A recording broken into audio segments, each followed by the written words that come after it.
Lastly, I want to share with you two strategies to increase your down payments amounts. Saving and waiting is not one of them.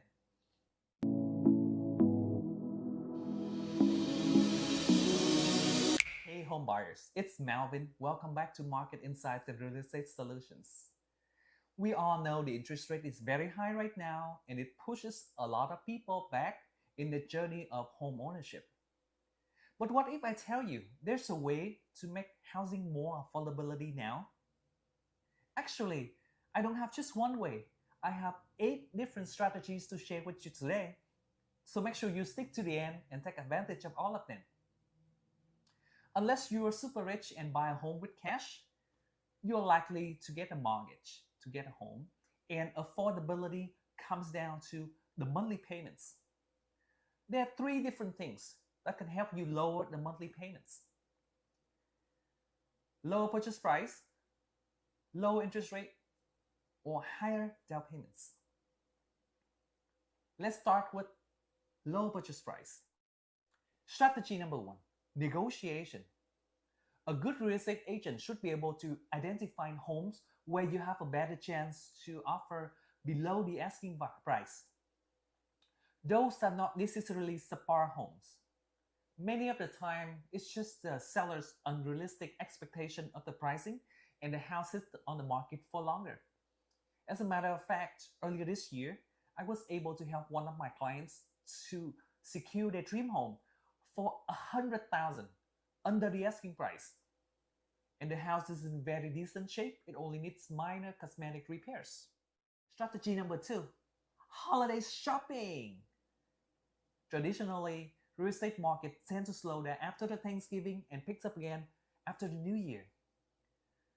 During this period, people are usually preoccupied with the holiday and are not willing to make a move or go to the showings. That means less competition for you, buyer. In the other hand, sellers who has to sell their homes during the holiday are more motivated and willing to negotiate. It gives you better opportunity to negotiate a better deal for your dream homes. Strategy number 3: adjust your expectation. Do you really need that extra bedroom to use as a home office or direct access to the garage?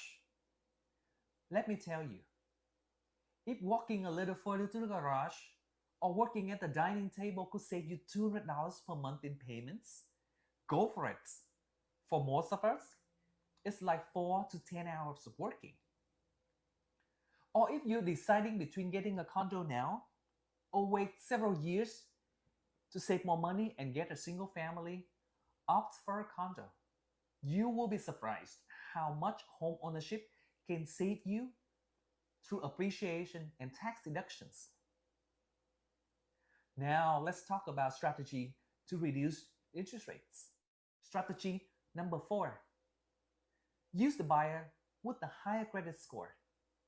If there is more than one buyer, check with your loan officer if it's possible to exclude the buyer with lower credit score on the loan. In a deal I did recently, just by using only the family member with the highest credit score, reduced the interest rate by 0.75%, which translates to $200 in monthly payments. What if I need all borrowers on the loan? Then consider strategy number 5: boost your credit score. Check with your loan officer different strategies you can do to improve your credit score. One quick and easy way is to pay off all of your credit cards in refraining from using them when you're looking for a home. If you have collections, late payments, or other credit issues in your history, I highly recommend considering using a credit repair service.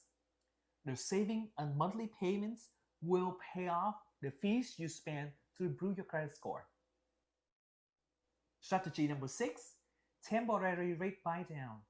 This is a program that lowers your monthly payment for the first 1 to 3 years, so you can wait for interest rate to drop and refinance.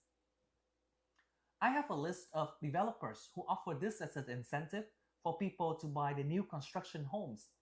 If you want a copy, shoot me a text with your email address and I'll send it to you. Or if you go and buy a home listed on the MLS, ask your real estate agents to negotiate this with the seller for you. Lastly, I want to share with you two strategies to increase your down payments amounts. Saving and waiting is not one of them. Strategy number 7, down payment assistance programs. If you are a first-time buyer with low or moderate incomes, you may be eligible for one of these programs. Some of them can help you reach the 20% down payment threshold and therefore remove the mandated private mortgage insurance. Some programs do not require a monthly payment or carry an interest rate.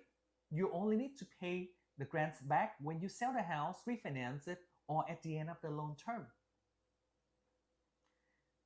But keep in mind, down payment assistance usually come with various restrictions, so make sure you work with a lender who experienced with these programs.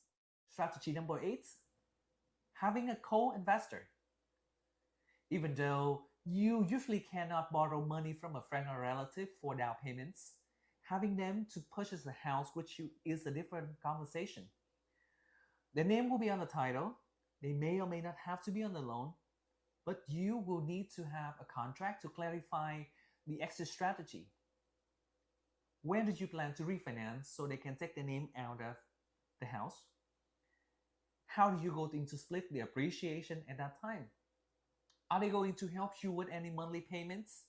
And can they use any part of the house? This can be complex, so I highly recommend having an attorney to draft the contract for you.